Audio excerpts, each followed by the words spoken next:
Thank you all for crafting time in your schedules to be here. We're here on this farm. It's a massive opportunity to take advantage of the offer and the tours and everything behind why we're here. And that begs me to ask, why are we here? Why do we do what we do? And that is that question that it's not just the monetary return, it's the right thing return, persistence and adaptiveness and patience and so on. So we're going to get straight into it today. We've got a fantastic opening guest. Please welcome Richard for our first session of the day. Thanks, Costa. I've been very fortunate to see a lot of agriculture around the world, and I can absolutely put my hand on my heart and say that Australian farmers are the most emissions efficient in the world. And there are many parts of Australian agriculture that actively go against framing it in that context because there is still this resistance to the idea of government intervention around climate change action. And that resistance is coming from farmers in many cases who are implementing things on their farms very deliberately that have very significant and positive emissions consequences because it's good for their business. It's simple as that. It's just straight out good for their business. It makes them more efficient. It makes them more resilient. But you try and talk to them about, why don't you try and sell this as an emissions story? And you get pushed back against that. The willingness to embrace concepts around emissions reduction is a challenge for us.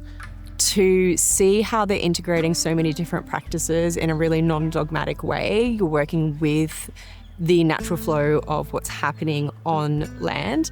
That was really beautiful for me to see because I think nature is a true leader and we could learn a lot more.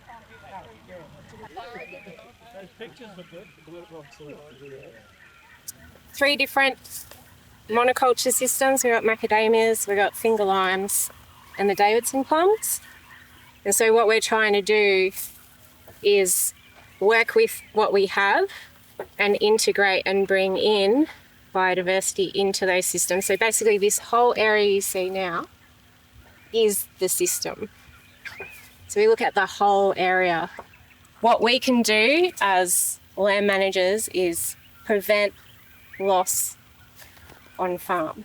We want to retain that and then recycle it and reuse it.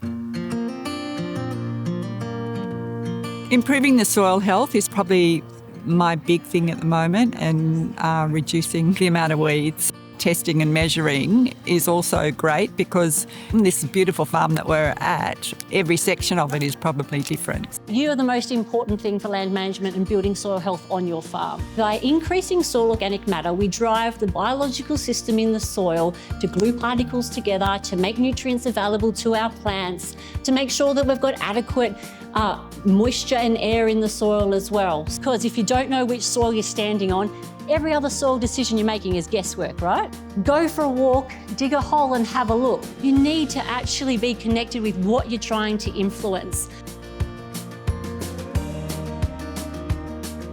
A lot of the participants say this is like a really good event to have in the region, and they just didn't know that there were so many ways to bring biodiversity into their property and also what those benefits can be on farm. When you come here and you hear tangible stories and you sort of see the positivity and that there's a lot of momentum happening, it feels a lot less doom and gloom and a lot more manageable. Farming can be difficult at times. Farming can sometimes feel quite overwhelming and daunting when we face droughts and floods and bushfires and pests. And cynics, well, the cynics will say, give up. But cynics do not grow futures. You and I do. A fractured, flawed, but still beautiful world, the time is ripe for radical rejuvenation, a hands in the soil kind of restoration where consumerism is traded for connection, profit for purpose, greed for greenery. That moment to create a better story is now. Networking, enjoying other people's ideas and what they do on their properties, and just the excitement of what the philosophy they're actually doing here in Benula. It's amazing. And I think it's amazing for the ecosystem and the North Coast in whole. But it takes the variability out, and that's what we're trying to do within all these systems, is restore our landscapes, but try to, within a financial system, take the variabilities. We don't want droughts and we don't want floods. What we're trying to do is manage the ups and downs to keep them more consistent. There is the value in your time on your property. Yes, absolutely, and you need to value that yourself. But like you've invested your valuable time in coming to this event, please invest the value of your time in seeking out help and support early. It may be to go to your financial professional, could be to our service. What that can cost you later on is far greater than what you would have earned on the property on that day, even if it is a sunny day. This is very important for North Coast farmers, that we can get together, we can find out what each others are doing in the area, learn from their experiences, and everything's been very educational and very helpful in our plan for our farm. What the last 2 days have shown is that challenging times throw up lots of opportunities. From all the speakers we saw that there is a wealth of information to provide a good basis for making decisions and choosing between the many options that we have available to help us adapt to and benefit from the changes that will come with a changing climate.